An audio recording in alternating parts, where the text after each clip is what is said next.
I started working with UCSF Benioff Children's Hospital a number of years ago when I was asked to help them develop a pediatric massage program. Their program is getting started right now in the oncology and hematology department, working with children who have cancer diagnoses. My name is Lisa Purser. I'm the patient care manager of IP3, the Pediatric Pain and Palliative Care Program at UCSF Benioff Children's Hospital. One of the main things that we provide that patients and families love is our massage therapy program. We offer massage therapy 2.5 days a week in 4-hour blocks. We also provide massage therapy to our parents in the Center for Families, so they have a little window where they can go and receive massages as well.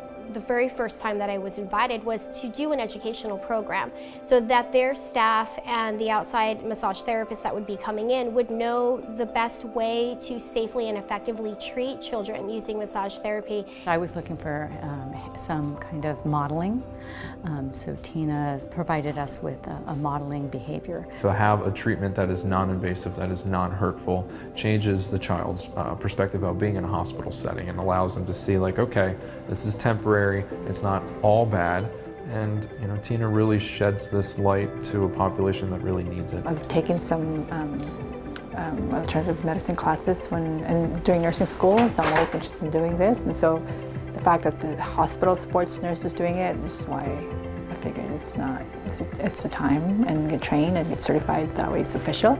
Part of what she's given us is these ways to work in small amounts of time, 5 minutes here and there while we're giving a bath. Every patient gets a bath every day. If we can massage them for 5 minutes while we're giving the bath, well, she has shown and it's proven that it will help them with their relaxation hormones. The cortisol will decrease, which will definitely in the future allow them to be more relaxed and more comfortable, more trusting, live a more joyful life. It's a nice way of bringing comfort without needles or meds and scary things. It's just, a nice person coming in and bringing some comfort.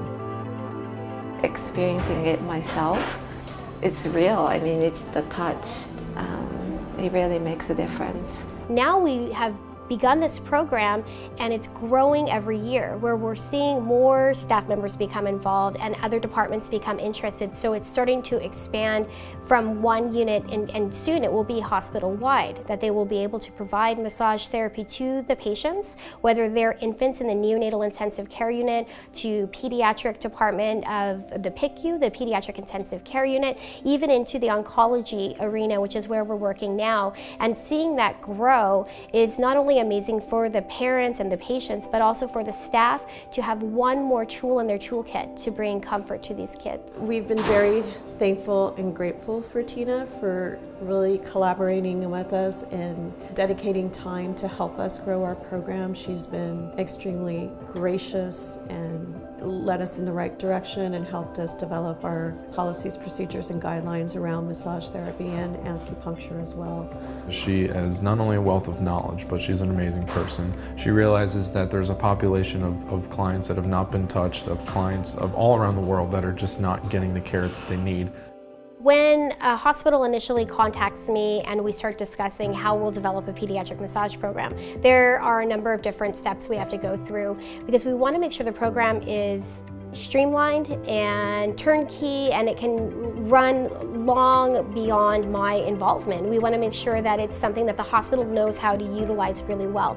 So when I go in, I typically meet with whoever the key players are, whether it be a certain team or administration, and we talk about their pediatric massage program, how I've designed them for multiple institutions, and how we want to integrate, what units we want to start in, and then we start developing the program. So I go through and I help them. I write policies, procedures, program guidelines, even job description to help them find the perfect candidates that are properly educated and licensed to work in their program. Then we go in and set up time to educate everyone who's involved with it. So administration knows who should be working in the program. So the doctors and the nurses know how to order or send the patients, refer them for the massage. The therapists, if they're coming in from the outside, know who to check in with, how to read the electronic medical records, how to chart and what they're looking for, and so they can really develop a proper treatment plan.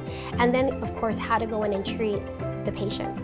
We have to think about all the different questions, whether the effectiveness of the program is part of it, what the budget will look like, what the costs look like, and any kind of liability issues, and just to make sure it's streamlined. So it's something I do from A to Z, all the way through, and make sure that the program is going to work, and it's going to last, and it's going to be effective.